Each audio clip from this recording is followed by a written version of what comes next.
క్రీస్తునాథుని యందు ప్రియ సహోదరి సహోదరులారా, దైవ ప్రజలారా, చరిత్రలో ఎన్నో దేశాలలో మరియ తల్లి దర్శనాలిస్తూ ఎన్నో గొప్ప అద్భుత కార్యములు చేస్తూ ప్రజలందరినీ కూడా తన కుమారుడు చెప్పినట్లు చేయమని దేవుని వైపు నడిపిస్తూ ఉన్నారు. మరియ తల్లి కొన్ని సందర్భాలలో మాట్లాడుతున్నారు, కొన్ని సందర్భాలలో సూచక క్రియల ద్వారా తన సందేశాన్ని తెలియపరుస్తూ ఉన్నారు. ఇప్పుడు ఆంధ్ర రాష్ట్రము గుంటూరు మేత్రాసనములో కట్రపాడు విచారణలో ఒక గొప్ప అద్భుతాన్ని మనందరము కూడా చూస్తూ ఉన్నాం.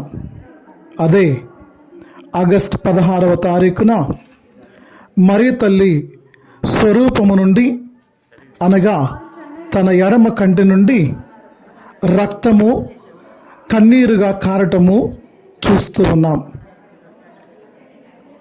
ఆ తర్వాత 3 రోజులకి మరియ తల్లి ఎడమ చేయి ఎడమ కాలు మానవ శరీరముగా మారుతున్నటువంటి విధమును ప్రజలందరూ కూడా కనులారా కాంచారు. 23వ తారీఖు మరలా శుక్రవారం రోజున మరియ తల్లి తన 2వ కంటి నుండి, అనగా కుడి కంటి నుండి రక్తపు కన్నీరు కార్చటము అక్కడ ఉన్న విచారణ గురువులు, ప్రజలు, ఎంతోమంది విశ్వాసులు కనులారా చూసి దేవుని వైపు నడుస్తూ ఉన్నారు. మరియ తల్లి ద్వారా తన కుమారుడిచ్చిన సందేశాన్ని అనుసరించి దేవుణ్ణి స్తుతిస్తూ ఉన్నారు, ఆరాధిస్తూ ఉన్నారు. దీనికి ప్రధాన సాక్షులు కూడా సాక్ష్యం చెబుతూ ఉన్నారు. ఆనాటి సంఘటనల గురించి అక్కడ నివాసం ఉంటున్న రెవరెండ్ ఫాదర్ స్టౌటన్ థోమాస్ గారు కూడా తన యొక్క మాటలను చెబుతూ ఉన్నారు. లూకా శుభవార్త 2వ అధ్యాయం 35వ వచనములో సిమియోను ప్రవక్త మరియ తల్లితో అంటూ ఉన్నాడు, ఒక ఖడ్గము నీ హృదయమును దూసుకొని పోనున్నది. అనగా ఆమె రానున్న రోజులలో తన గర్భమున జన్మించినటువంటి యేసు ప్రభు యొక్క శ్రమలను, మరణమును తన కనులారా చూసి తన హృదయము దుఃఖపడుతుంది అని ముందుగానే తెలియపరిచారు. అలాంటి సంఘటన మరి ఈ రోజున తన కన్నీరు నుండి రక్తమును, తన కంటి నుండి రక్తమును దారలుగా కార్చటం మనం చూస్తూ ఉన్నాం. దీనిని ఇప్పుడు ఫాదర్ స్టౌటన్ థోమాస్ గారి మాటల్లో స్వయంగా మనందరము కూడా ఆలకించుదాం. ప్రియ సహోదరి సహోదరులారా, నేను గత 5 సంవత్సరాలుగా కట్రపాడు విచారణ గురువులుగా సేవలు అందిస్తూ ఉన్నాను. గత వారం రోజులుగా ఈ కట్రపాడు విచారణ ఫ్రాన్సిస్ సేవరి వారి దేవాలయంలో జరిగిన సంఘటనల గురించి మీకు అందరికి కూడా క్లుప్తంగా వివరిస్తాను. ఎందుకంటే తర్వాత మరలా సప్రసాదం అయిపోయిన తర్వాత ఈ సంఘటనలను ముందుగా చూసినటువంటి వ్యక్తులు వాళ్ళు సాక్ష్యం చెబుతారు క్లుప్తంగా. అందుకే కొన్ని మాటల్లో జరిగినటువంటి విషయాలన్నీ కూడా మేము ముందు చూస్తాం. ఈ సాయంకాల సమయంలో ఈ మారుమూల కుగ్రామమైనటువంటి కట్రపాడులో మేత్రాశ్రమంలోని అనేక విచారణల నుండి వచ్చి ఇక్కడ సమావేశమయ్యాము అంటే ఈ దేవాలయంలో మనందరినీ అబ్బురపరిచేటటువంటి, మన మిత్రాసనంలో ఇంతకు ముందు ఎప్పుడు జరగనటువంటి కొన్ని గొప్ప కార్యాలు దేవుడు మరియ తల్లి ద్వారా మన మధ్య చేయటం జరిగింది. మామూలుగా కట్టపాడు పండగ కూడా ఈ వారంలో వచ్చినంతమంది జనం రారు, అంతమంది జనం ఈ వారం అంతా కూడా వస్తూ ఉన్నారు. ఈ రోజు కూడా అనేక విచారాల నుండి స్వచ్ఛందంగా మరియ తల్లిని సందర్శించాలి, రక్త కన్నీరు కాలుస్తూ ఉన్నటువంటి మరియ తల్లి చెంతకు రావాలి అని ఎంతో మంది మీరందరూ కూడా ఇక్కడికి వచ్చారు. అంటే అది దేవుడు ఈ విచారణలో ప్రత్యేకంగా ఈ వారంలో చేసినటువంటి గొప్ప కార్యాలను బట్టి.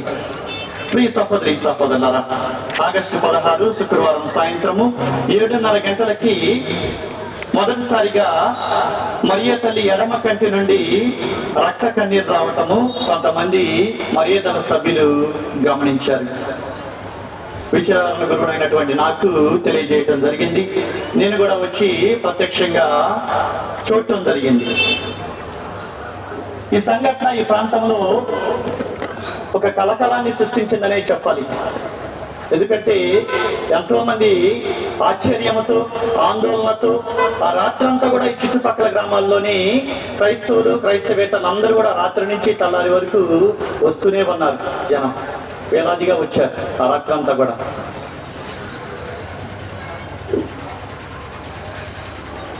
ఈ సంఘటన జరిగిన వెంటనే మన మేత్రాసన ఛాన్సలర్ దాసరి కిరణ్ ఫాదర్ గారి ద్వారా మన మిత్రాంధులు డాక్టర్ చిన్నాబత్తిని భాగ్యయ్య గారికి తెలియజేయటం జరిగింది. వారు వెంటనే స్పందించి దీని గురించినటువంటి అన్ని విషయాలు కూడా మాట్లాడి తెలుసుకొని నవదిన ప్రార్థన చెప్పించండి, ప్రతిరోజు కూడా పూజాబలిని ఏర్పాటు చేసి మరియమాత గురించి అందరికి కూడా తెలియజేయండి అంటూ వారు సూచించడం జరిగింది. మరి తరువాత ఒక 3 రోజుల తర్వాత మరియమాత స్వరూపములో కొన్ని మార్పులు చేసుకోవడం కూడా మేము ఇక్కడ ఉన్నటువంటి ఈ సంఘస్థులందరూ కూడా గమనించారు. ఏ వైపు నుండి అయితే, ఏ కన్ను వైపు నుండి అయితే రక్త కన్నీరు వచ్చిందో ఆ వైపున ఉన్నటువంటి అరచేతిలో పాదంలో కూడా శరీరం యొక్క రంగు మారటము, మానవ శరీరాన్ని పోలినటువంటి రంగుగా మారటాన్ని గమనించా. సరిగ్గా వారానికి అంటే మరలా శుక్రవారం మొదటిసారి జరిగింది ఆగస్టు 16వ తేదీ, మరలా శుక్రవారం 23వ తేదీన ఉదయం 9:30 గంటల ప్రాంతంలో మరియ తల్లి కుడి కంటి నుండి రక్తపు కన్నీరు రావటాన్ని ఇక్కడ సంఘస్థులుగా, ఇక్కడ గురువుగా మేమందరము దానికి సాక్షులుగా ఉన్నాం. ఈ 2 శుక్రవారాలు ఈ విధంగా జరగటము, ఇంకా శుక్రవారాలు ఏమి జరుగుతాయో కూడా మనం ఊహించినటువంటిది, ఏదైనా జరగవచ్చు. ఎందుకంటే మరియ తల్లి కొన్ని ప్రాంతాల్లో కొంతమంది వ్యక్తులకి అనేక సార్లు కొన్ని నెలల పాటు దర్శనం ఇవ్వటాన్ని గురించి మనం వింటాం. శుక్రవారం నాడు క్రీస్తు ప్రభు మరణించినటువంటి ఆ రోజున మరియ తల్లి యొక్క రక్త కన్నీరు చూస్తున్నట్లయితే క్రీస్తు ప్రభుని యొక్క శ్రమలు, మరణం యొక్క ఫలాలు మనం వృధా చేస్తున్నామని ఆమె బాధపడుతూ ఉందేమో, ఆ ఫలాలను మనం పొందలేకపోతున్నామని ఆ తల్లి బాధపడుతూ ఉందేమో. ప్రియ సహోదరి సహోదరులారా, మరీదల సభ్యులము 14 మందిమి ప్రతి శుక్రవారం మరీదల సభ 8 గంటలకి జరుపుకుంటాము. ఆ రోజు కూడా 7:30కి గుడి దగ్గరికి వచ్చాము. 16వ తారీఖు మరియమ్మ గారి క్యాండిల్స్ తీసుకొచ్చుకోవడానికి సంక్రీస్తులోకి వెళ్ళి చూస్తుండగా మరియమ్మ గారి కంటి నుంచి రక్తధార రావడం చూసాము. అది ఎప్పుడో వచ్చి ఎండిపోయి ఉంది. తరువాత అది మేము చూసి కంగారుతో భయంతో అరుస్తూ మరియమ్మ గారి స్వరూపాన్ని తీసుకొచ్చి పీఠము మీద ఉంచాము. ఆ విషయాన్ని విచారణ గురువులకు తెలియపరుస్తూ ఉండగా మరలా మరియమ్మ గారి కంటి నిండా రక్తం రావడం, అది కింద వరకు కారడం అందరూ చూస్తూ ఉండగా జరిగింది. 5 సభ్యులను చూసాము దాన్ని. తర్వాత రోజు నుండి మరియమ్మ గారి చేతులు కొంచెం కొంచెంగా రోజుకి మన చర్మం లాగా మారుతూ ఉండడం గమనించాము.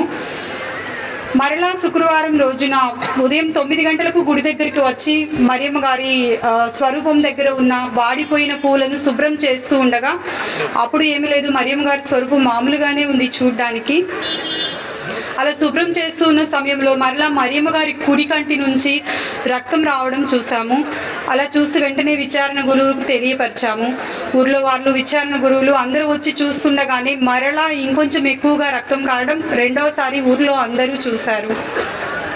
మరియమ్మ గారు చేసిన అద్భుతంకు నన్ను సాక్షిగా ఎన్నుకున్నందుకు ఆ తల్లికి వందనములు.